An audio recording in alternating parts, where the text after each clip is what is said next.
Okay, so as we mentioned at the top of this segment, it is 9:24 right now, standard time, which means we've once again changed the clocks in my opinion, this ridiculous ritual that we do twice a year, and it can really mess up with your internal clock. Your internal clock, even just 1 hour. Well, I started thinking, I'm always ranting about this, even when I was a news anchor with Patty. I just find the whole practice ridiculous. And so I thought, well, maybe I can get a scientist on my side. I'll call the Stanford Sleep Center and ask them. And even if they don't agree with me, they can give us some tips on getting a better night's sleep. We can all use that. Right. And so in keeping with our compass word, sand, this is our little Sandman segment. And we bring in sleep expert Dr. Clete Cushida. He is with the Stanford Sleep Center there in Palo Alto. And a very good day to you, sir. Good morning. Hi, doctor. So, first of all, does 1 hour make a difference? Well, that's a good question. It's sort of yes and no. A lot of people, would be used to switching, for 1 hour, but there's some people that are, more sensitive to a 1 hour time change, and those are, those that are particularly older or have medical problems, sleep disorders, that they might have a difficulty with a 1 hour time change. Yeah, and I was mentioning this to Patty, my co-host here, that 1 hour for us, for her still, but for when we were both on an overnight morning anchor schedule, I had to get up at 2:50 in the morning, and it was already hard for me to fall asleep at night, and that 1 hour really threw me off, especially in the spring.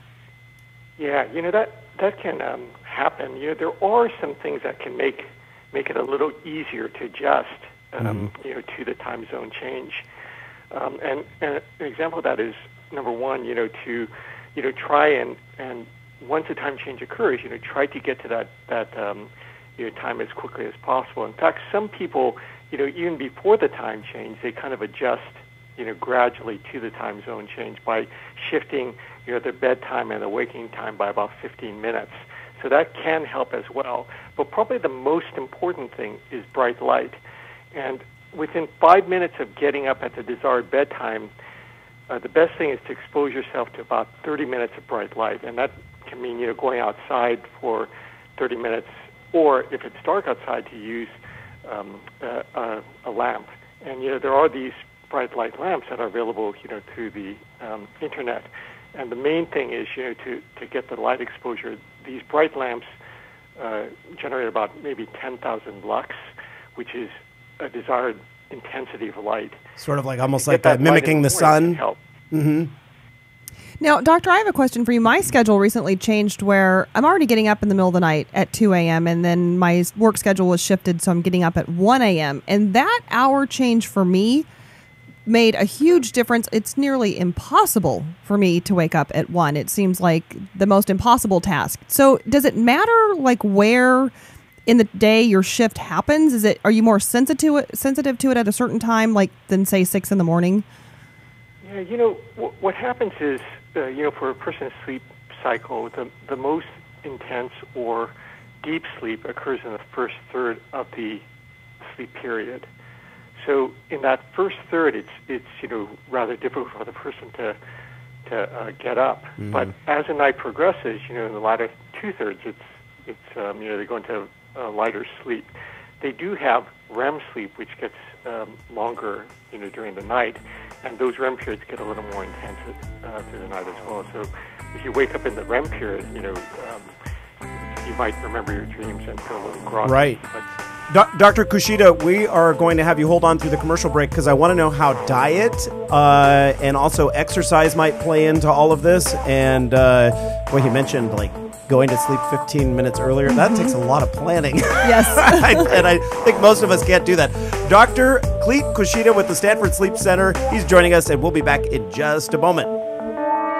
For 9:33 the time because I got an extra hour overnight. Mm-hmm. What a difference that made. The sun was actually starting to come up a little bit when the alarm clock went off because I try to get in here a good hour before the show and to be prepared. To be prepared, and we want, because Patty does the news, so we want the very latest news from the morning, and we do a live show, so it's not like we can, do the news the week before or what have you.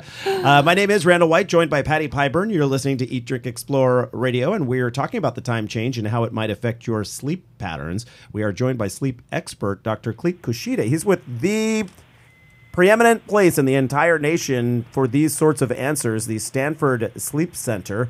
And I've heard guests from the Sleep Center before on some radio shows that I listen to, and I thought, you know what, this is the perfect opportunity to find out how food might play a role. Right. But the doctor did just mention during our last segment that in order to get up in the morning, it helps to have some bright light mimicking the sun sort of around you.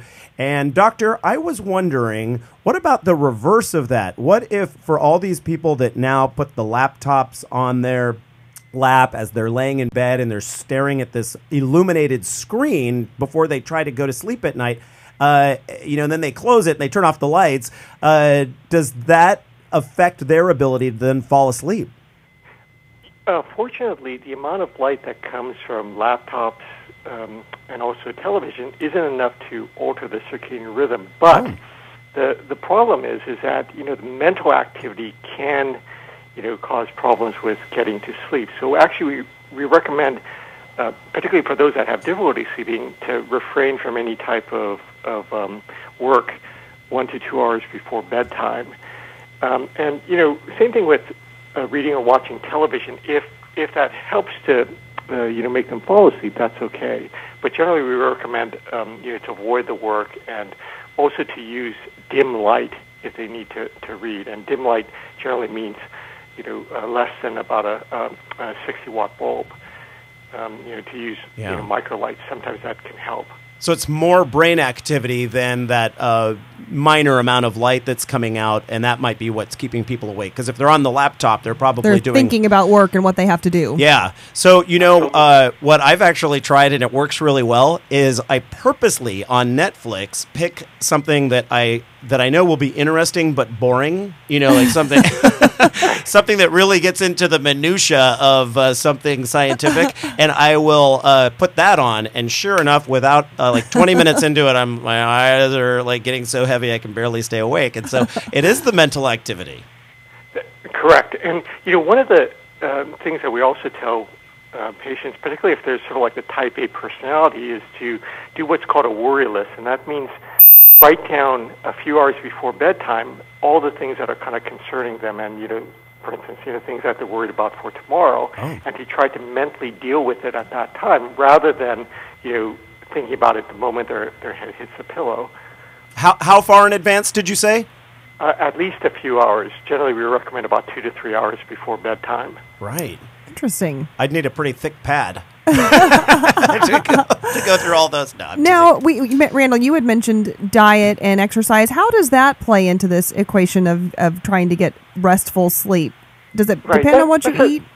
Yeah, it is a bit controversial because there were some earlier studies indicating that maybe carbohydrates or tryptophan-containing foods might make it easier for the person to fall asleep. And the tryptophan was intriguing just because tryptophan is a necessary precursor for serotonin, which is a neurotransmitter linked to sleep. However, that research is still a little bit mixed in terms of its findings. So generally, we don't recommend following any type of specific diet to help you sleep. But the thing that is interesting is that there's two hormones that are connected with sleep. One is ghrelin and one is leptin. And what's interesting about sleep amounts is that if you sleep less, you tend to increase the amount of ghrelin and decrease the amount of leptin, and that corresponds with appetite. And so what happens is that there's a relationship that if you decrease your sleep, even down to about 5 hours or so, you can get an increase in ghrelin, decrease in leptin, and then also a corresponding percentage increase in your body mass index. So that's why we tend not to, obviously recommend too too much sleep loss or sleep deprivation, because it can even have an effect on appetite and also body weight. Right. I've seen studies that have come out recently that show if you are not getting your required amount of sleep, which I imagine differs from person to person, that can lead to weight gain. And this would be why? Because of ghrelin and leptin? Am I saying those correctly? Correct. Okay. Yeah, it can actually have an effect on that. That's why, for most people, about 7 to 8 hours of sleep is about the average that they should try to get. Now, obviously, that changes. If you're younger, like for instance, children or adolescents, they tend to need closer to even between like 12 to 14 hours. How about when you get older, like in your 70s, 80s, 90s? Yeah, well, the problem is that as you get older, the sleep tends to change. You tend to get less non-REM and REM sleep. The sleep becomes more fragmented. The sleep really becomes very similar to that of a person that has insomnia. That's why it's really important to apply some sleep habits. Things like the regular schedule, the bright light. Also, one other thing that's key is if you can't fall asleep or can't fall back asleep within 20 minutes, you should get up, go to another room, do something that makes you drowsy, like you mentioned, reading a boring book, and then when you feel drowsy, then go back to bed. That conditions a better environment with being a place to sleep, not for tossing and turning. So that's also a key step. But you shouldn't have like a clock and watch for that 20 minutes. You should just sort of estimate it, because watching the clock can also be a sleep preventing activity.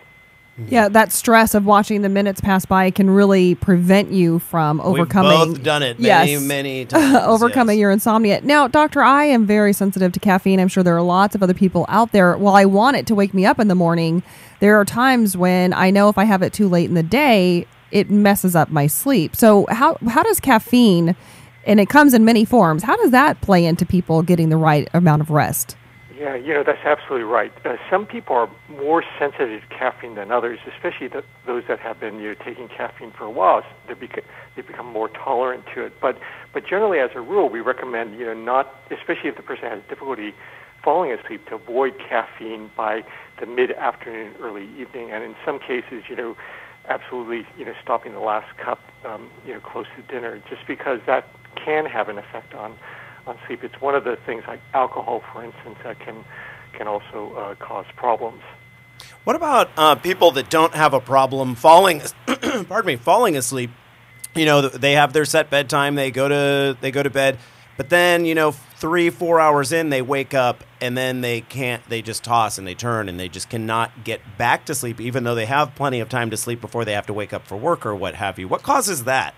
Yeah, if they have a consistent problem with that, that's probably a good thing to see either the primary care physician or sleep specialist about. The reason is there can be a lot of different sleep disorders that can cause the awakening and make it difficulty for the person to fall back asleep. One example is obstructive sleep apnea, where the airway clamps down during sleep. Mm-hmm. And what can happen is that when the person has that apnea period, it jazzes up the sympathetic nervous system, which causes these hormones and neurotransmitter to prevent the person from falling back asleep. So if the person has like an undiagnosed case of apnea, that can definitely cause the awakening. The person's not going to realize that they woke up because of the apnea, but it will prevent them from falling back asleep. I see. We mentioned drinking caffeine. I know drinking alcohol also plays a role in the ability for you to get a good night's sleep. We hear that, having a glass of wine or two with dinner on a regular basis is good for your health. But then we also hear that having a glass of wine or two can affect how well you sleep at night. So it seems like the two sort of don't go well together. Right. Right. That is another thing that has mixed findings or mixed thoughts on. But generally, like 1 or 2 glasses of wine probably wouldn't have that much of an effect on sleep. The exception would be is if the person, isn't used to, drinking, 1 or 2 glasses of wine, at during dinner. But what happens when a person drinks alcohol is it can cause fragmentation of sleep. So it can, chop up the sleep during the night. So generally, we tend to recommend that if you are going to drink, to space it out as earlier in the evening as possible. It's very good at actually helping the person to fall asleep, but in certain individuals, can cause fragmentation of sleep. It can also relax the upper airway, causing a person that snores. It can make them snore more and potentially have sleep apnea, so it can fragment the sleep. Now, that said, I'm not recommending that people stop drinking alcohol. It's just that, like anything else, you need to do it in moderation, and also to maybe space it out a little bit before bedtime. Do you hear, we only have about a minute left for this, but do you get more calls there at the Stanford Sleep Center during the spring forward time change event rather than the fall? Because in the fall we all get an extra hour, so we're most of us are loving it. But in the spring, I imagine you get a few more calls there saying, I have problems sleeping. Absolutely, that's when it tends to be the worst, or it tends to affect the people more. And one thing I did want to say was that there are two things that really tend to affect the amount of alertness that you have during the day: the sleep quality and the sleep quantity. The quantity, you have some control over it, but if you do have persistent issues with sleep quality or daytime fatigue and sleepiness, then really you should try and get that resolved by either seeing your primary care physician or a sleep center. Dr. Clete Cushida with the Stanford Sleep Center. We have a direct link to the Sleep Center at eatdrinkexplore.com under the program summaries. Thank you so much for giving us the very latest in what we know about sleeping. Great information. Sure. Thank you for inviting me. Thank you, Doctor.